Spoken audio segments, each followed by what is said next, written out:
Hi, everyone. I'm Bernadette Nacario, the Country Director of Google Philippines. It is my pleasure to be here at Philippine Startup Week.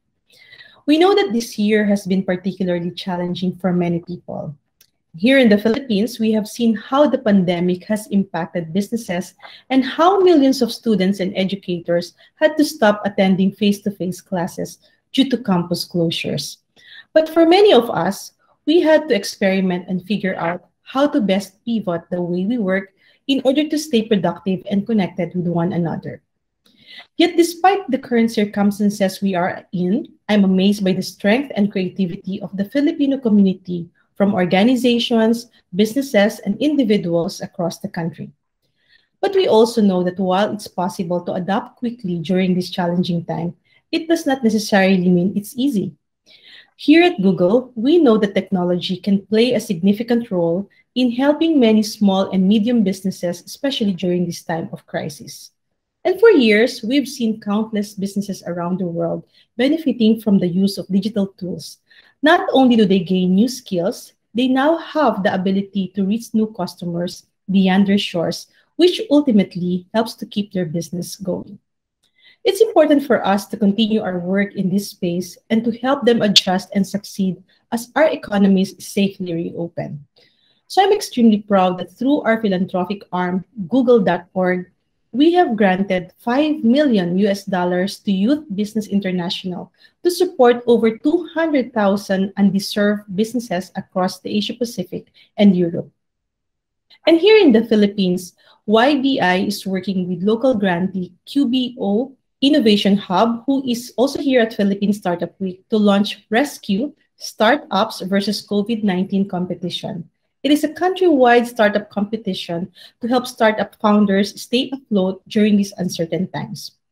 We all know that these businesses are integral to our communities, providing vital services and supporting jobs in the local and regional economy.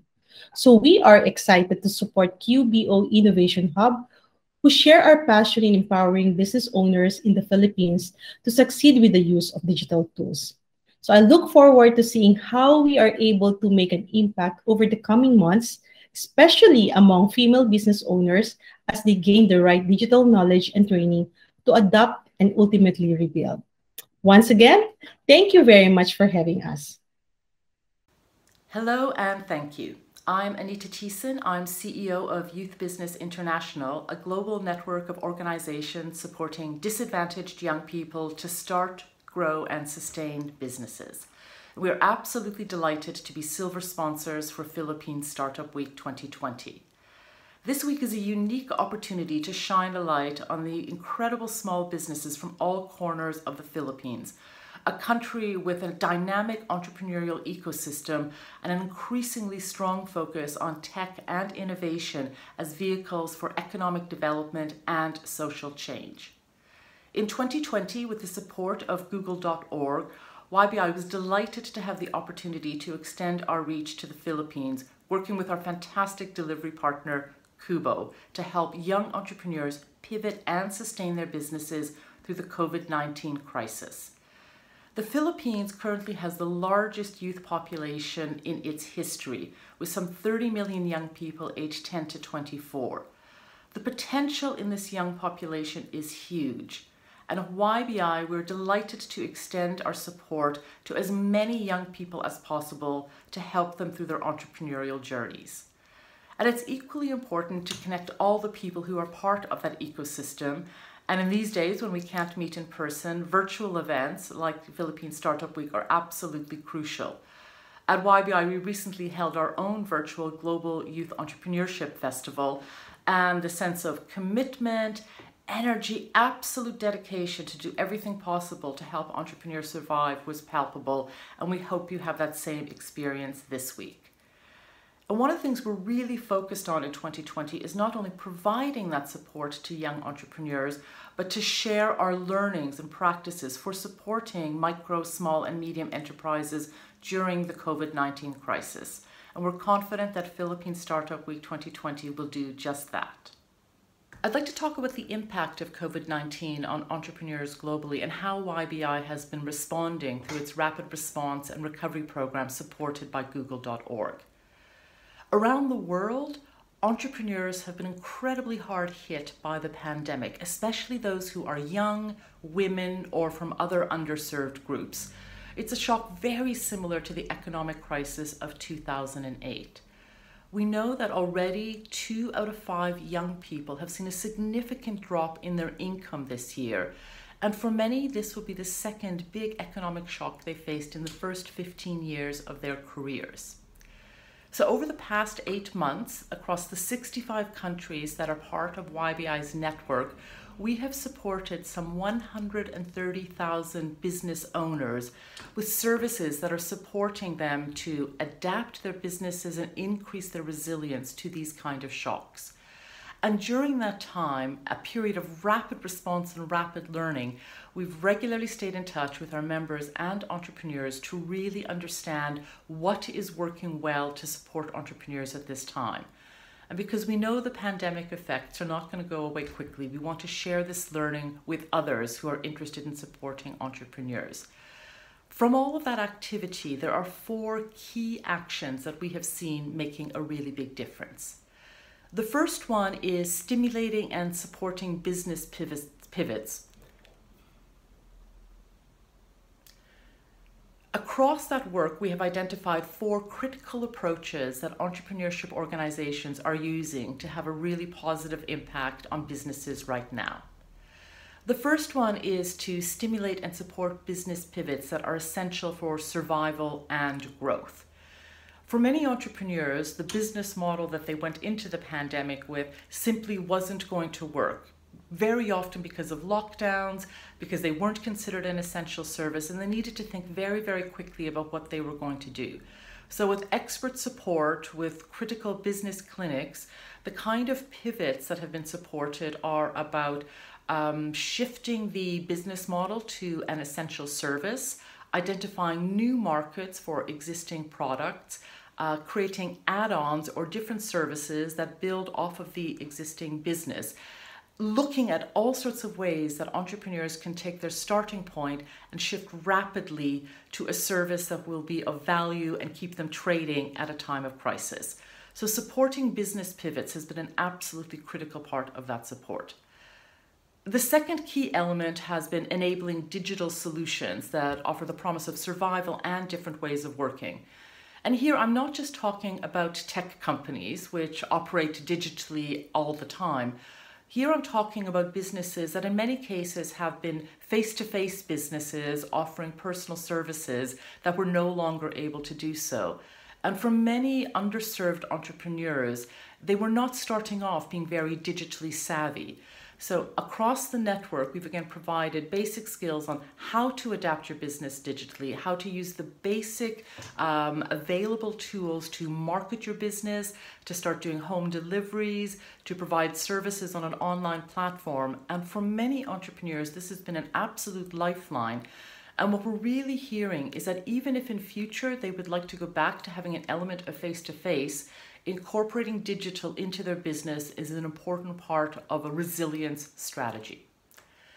The third point that has come across incredibly strongly is the importance of prioritizing emotional resilience to ensure no one feels alone on their journey. The pandemic has been a shock for all of us across the world. It's affected our personal lives. For entrepreneurs, it's affected their businesses. And I think we've heard incredibly clearly from entrepreneurs that they value support for them as business owners, but also as people who are having to wrestle with a range of personal circumstances along with business crises. So across the network, we've prioritized mentoring, which we think is hugely important at any time, but is absolutely critical now, other coaching or business advice services. And we've also prioritized what are called soft skills, the grit, the innovation, the resilience, the negotiation skills that entrepreneurs need right now.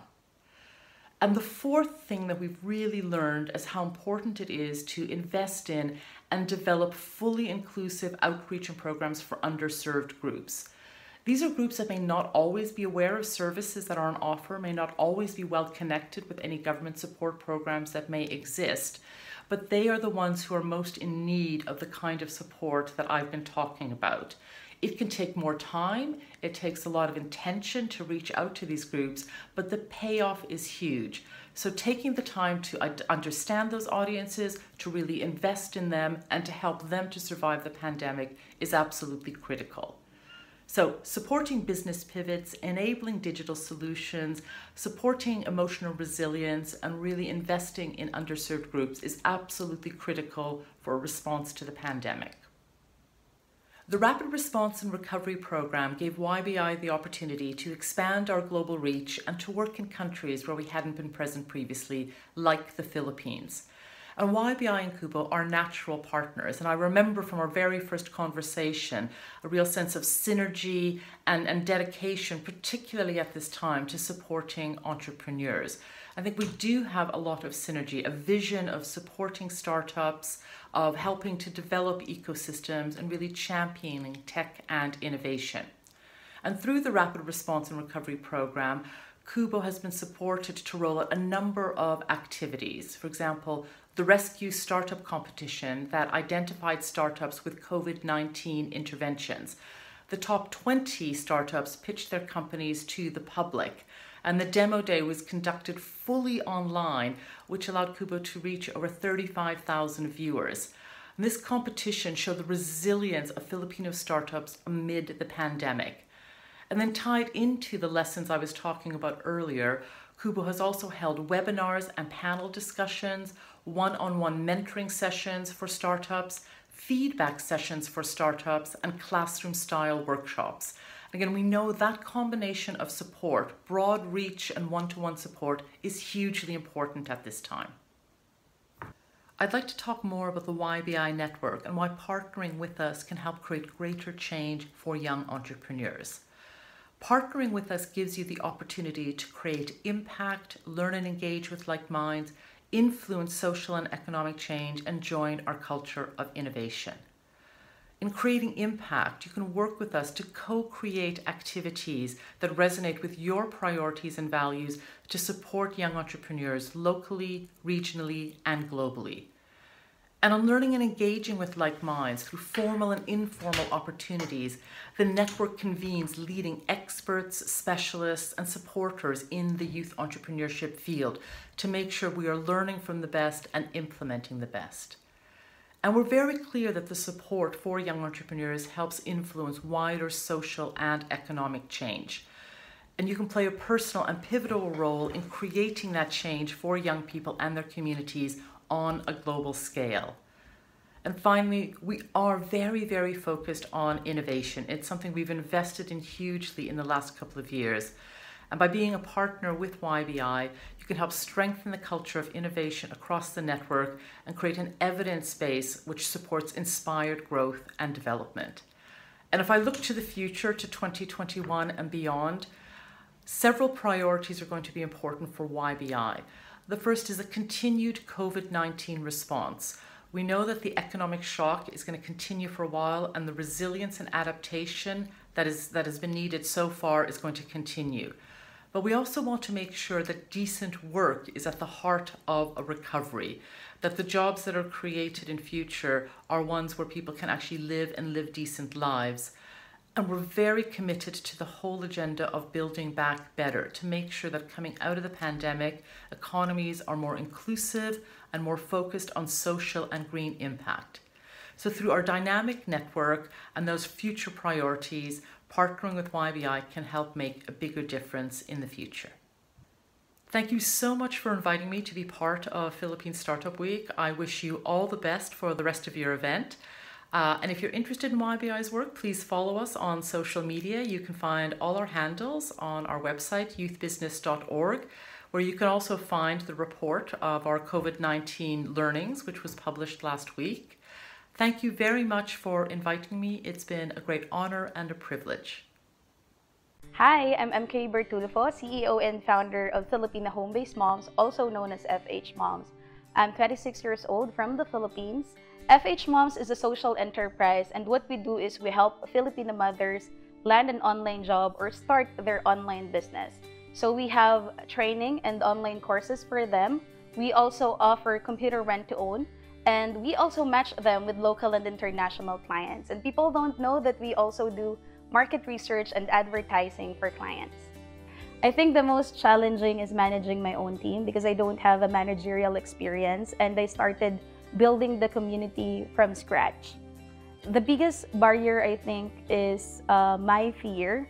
So I'm afraid to fail my community because failing a project or a campaign means failing thousands of Filipino moms who believe in our community. A lot of our moms are experiencing discrimination at workplace. So I think it's something that our moms are facing. That's why they choose to work from home. As a tech startup, it's hard for me to develop our platform because I'm not that techy.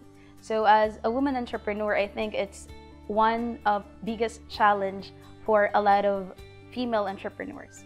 To all the women entrepreneurs, I highly encourage you to go digital because now is the perfect time to start your own business online. Kubo has been supporting FH moms in the past years, and I'm happy that after winning the Rescue Startup competition, they will continue the support that they have been given to us. Ever since I started FH Moms, I really wanted to help those who are outside the country. So I wanted them to just go back here in the Philippines and be with their family.